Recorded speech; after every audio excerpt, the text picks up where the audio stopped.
Essex chased down a target of 275 with just 7 balls of their LV County Championship match with Glamorgan in Cardiff remaining. The 5-wicket win carries them into second place in the second division table. All 3 results were still possible at the start of the thrilling final day, with Glamorgan resuming in the morning on 303 for 6 in their second innings, giving them a lead of 189.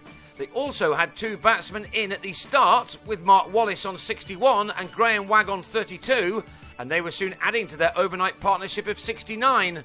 Having said that, neither batsman was using the middle of his bat too much, and it looked as if it may be a day when Essex were just a little unfortunate.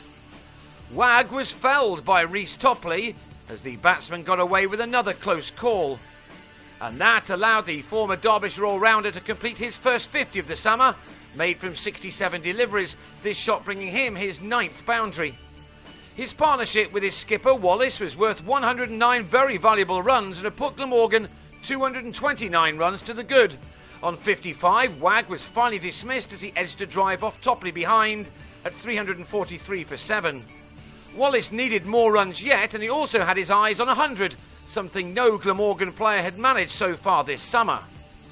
But he was in danger of being left stranded in the 90s when Dean Koska nicked a pull off Graham Napier to James Foster after he and Wallace had put on an additional 32 runs. 20 minutes prior to lunch, Wallace indeed did make it to 3 figures with this couple off Ravi Bopara. It had been a splendid knock from the captain. Not only had it been a good one from a personal level, but it also given his side a chance of winning, in spite of conceding 114 runs to Essex on first innings. The ton had taken Wallace 165 balls and had included a lot of running, with only 7 fours.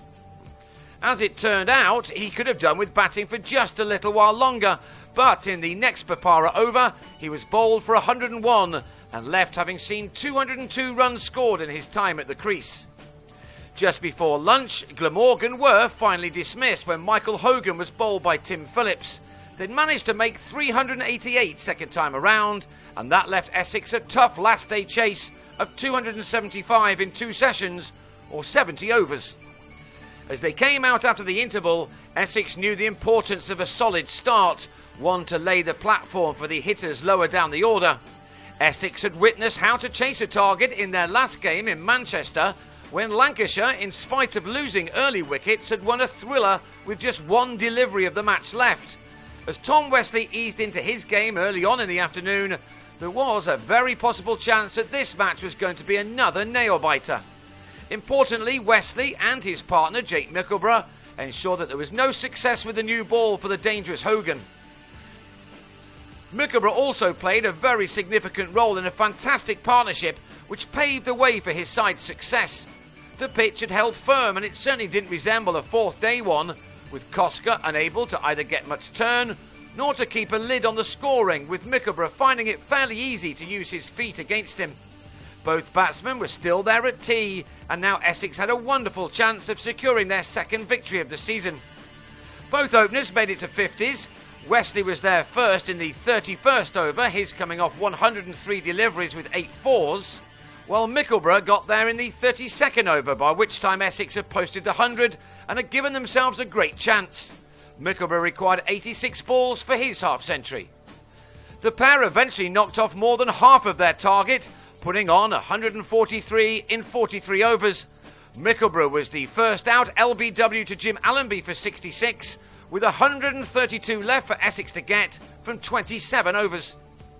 Wesley went on to make 88 before being run out, and so it was now left to Mark Patini and Ravi Bopara to keep their side ahead of the rate. They've been asked to score at a shade under 4 runs per over, and these two ensured that they never slipped beneath that. Indeed, they added a further 55 runs in 10 overs, making the job that much easier for the rest. So another 64 were wanted off 68 balls when Bopara, having added 33 to his first innings 100, decided to go big off Koska, but hold out to Stuart Walters at long on. Napier was brought up the order to rightly try to take the pressure off. A few lusty blows from him and this enthralling contest could be over in a flash.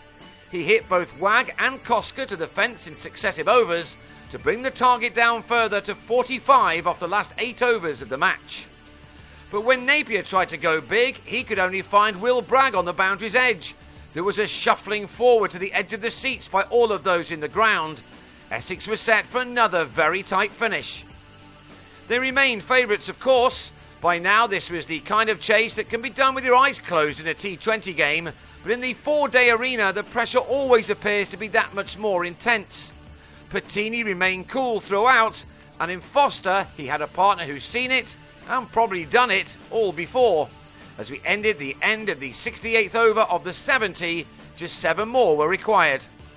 But Essex had to get them without their inspirational captain, who thumped a high full toss to Allenby after scoring 20.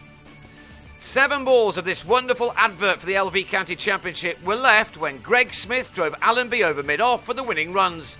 Essex had done it in the nick of time, thanks to a perfectly judged run chase. Patini ended unbeaten on 47 as Essex made it to 275 for the loss of 5 wickets. It was a very professional job from them and will at least make up for that nail-shredding defeat in Manchester last week.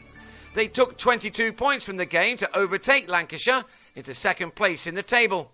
The Welshmen had to settle for just 4 points for their contribution to a classic.